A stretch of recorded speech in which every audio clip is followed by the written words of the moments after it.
I saw Mission Impossible 6 Fallout, and it was very good. Quick, spoiler-free review before I ruin the whole movie. It was great. If you love an action film, you'll really like it. Like, there's some really good action set pieces, like car chases and stuff.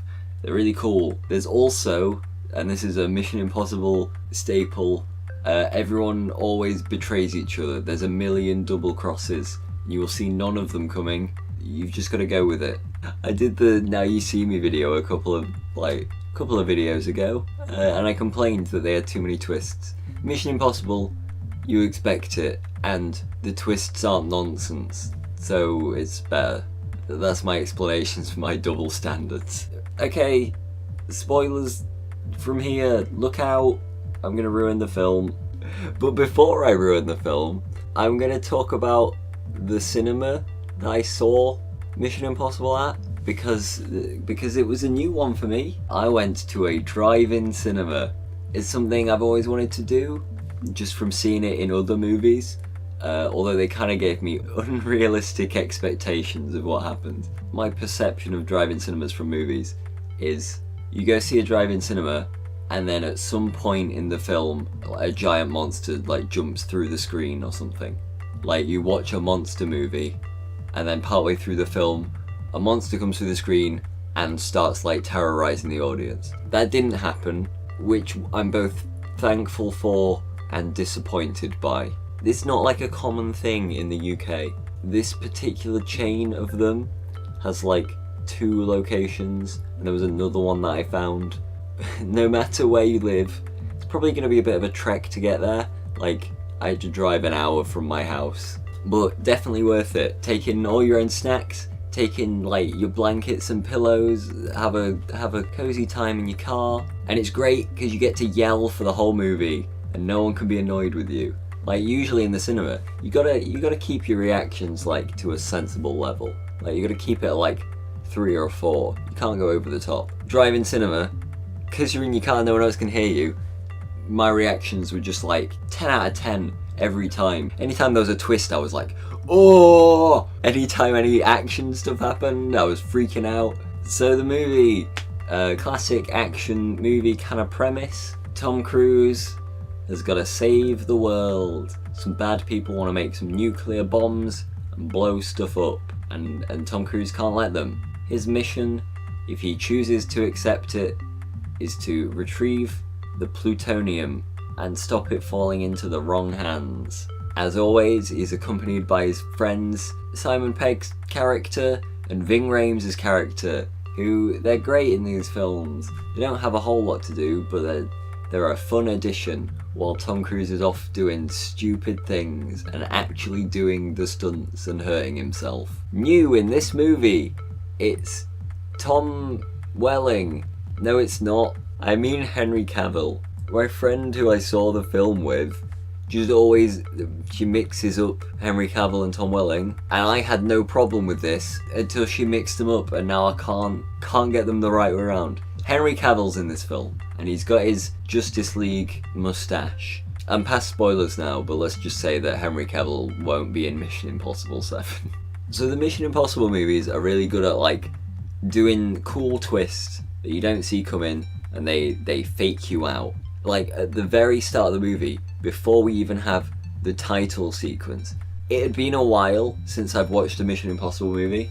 This twist got me good. So like the first thing that happens is Tom Cruise, Simon Pegg, Ving Rhames, they're doing a trade. They're trading a load of money for the plutonium in a briefcase. And they go to do the trade, and then some people turn up and kill the people they're trading with, and they're still shooting at Tom Cruise and the gang. So Tom Cruise has got the plutonium, but the bad guy has Ving Rhames.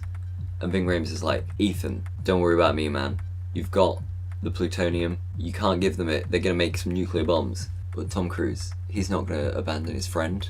They get in a crazy shootout and he saves him. But the bad guys get the plutonium. And then the next scene shows like a nuclear explosion. And you're like, oh no, they made the bombs and set them off immediately. And all the news is like, oh, the nuclear bombs have been set off in these cities and loads of people are dead. And then he doesn't sound like that. I don't know why I put that voice on. And the newsreader has like, he's got a head that's too big for his body. Like, his body looks really small and his head looks really big. And we're in this hospital room and there's a doctor there, and he was the one who was meant to be making the bombs, or at least like had the plan to make the bombs, and he's loving it. He's laughing all about it. And Tom Cruise comes in and he's like, give me the phone number of your contact. Oh, I'm so mad that you blew up a third of the world. And the guy's like, read this thing on TV and I'll do it. And they have the manifesto thing that he wants him to read on TV, and they give the signal, and the newsreader starts reading it, and then the guy's like, yeah, I'll get you in touch with that guy. It doesn't matter now. The plan's already worked. And then the walls of the hospital fall away, and the guy's like, what? And it's only like an hour after they lost the plutonium, and the newsreader goes off the screen, and he comes into the room, and he pulls his face off, and it's Simon Pegg, and he tricked us all. And I'm there in the drive-in cinema, just like, what? They got me so good. A heck of a twist. Then they played the title sequence, and they're playing the Mission Impossible music, and I'm so hyped at this point, and I just remained at this top level of hype for the entire film. It's so good. Another thing about the Mission Impossible movies, because the music is so iconic, they kind of like weave it into just like the general soundtrack. So when anything exciting happens, you can expect like a little sting that's like just like dun dun dun dun dun dun. Like they'll just like sneak it in every now and again, and I love it when it happens. Whenever anything was dramatic was happening, we were like, no, trying to just predict the music. It's a good movie. So I said Henry Cavill was in the movie because he's a new character and he appears to be on the good guy side at the start. He inevitably betrays them. It was bound to happen. I was predicting like a begrudging respect, and he eventually helps the team, but no, he was working for the bad guys all along, which is a shame because I quite liked him. He was fun as just like a big strong dude. Tom Cruise is like because he's a smaller guy, he's like more thoughtful and like planning and what he was doing. And Henry Cavill is just coming in, reloading his arms and like beating people up and chucking them through windows and stuff. Like, it was great. But he got thrown off a cliff in a helicopter, so unlucky. You don't get to join the team.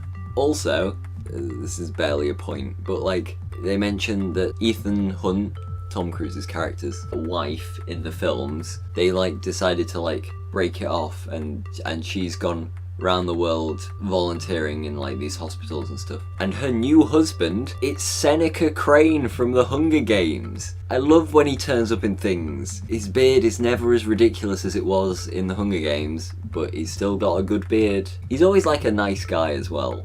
I mean, like, not really, but he's a nice guy in this film. I honestly don't have a lot to say about the film. If you're going to see the film, you're going to see it for the action, and the action is great.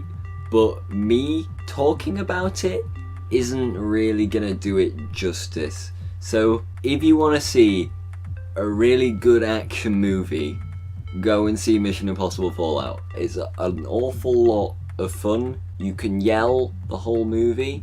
Don't do that if you're in a regular cinema. Go to Moonlight Open Air Cinema and yell to your heart's content in the comfort of your own vehicle. I'm not like sponsored by them or anything, but if they wanted to send me some money, I wouldn't say no. There was a great bit in the movie where Tom Cruise and Henry Cavill jump out of a plane and they're like parachuting in a storm, and Henry Cavill is like, "What's the matter, Ethan? Scared of a little lightning?" And me and my friend were both immediately like, "Yes!" And then Henry Cavill gets like hit by lightning and his oxygen disconnects and he falls unconscious immediately. This is unrelated to the movie. I think I've run out of things to say about the film now. Before the film, to get snacks, we bought one of those bags of misshapes from the Cadbury store. Here we go. They do bags of all the bits that are like, they kind of came out wrong and they can't use them as like regular chocolate, but they bundle them all together and sell them in a big bag. And we thought, hey, that's a great idea. Wouldn't it be fun to buy that and just have like an assortment of random chocolate? But we opened the bag and it's literally all fudge. We had like 6 other chocolates and then the rest of it is fudge. And it's also melted a bit in my car, so now it's just one big fudge. I might eat it at some point, but it's kind of gross. And fudge isn't something you can eat a lot of, because it's like, I can deal with like one fudge at a time. Or be careful buying Cadbury's misshapes. I mean, you've got to take the gamble, but it's not worth it if you're getting a bag of fudge.